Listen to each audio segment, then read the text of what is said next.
When it comes to buying and selling property for a profit, it's absolutely crucial to know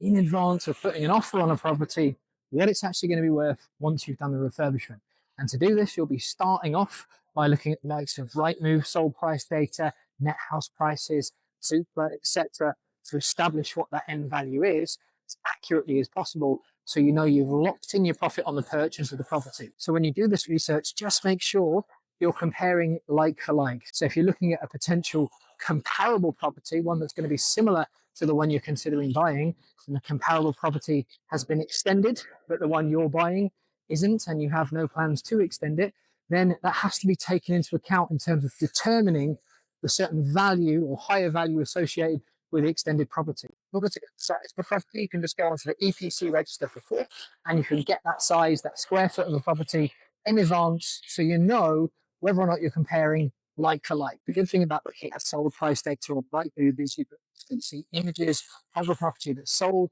and you can establish the kind of condition, what that property was like when it actually sold. You can look at the floor plans if available to establish the number of WCs. You can look at this information to establish if you're genuinely comparing like for like. And if you're looking at floor plans, if you're looking at the EPC register, and if you don't have the answers to these questions, if any of this is unclear, what you can do is literally just pick up the phone, find out from a local estate agent who probably knows about the property,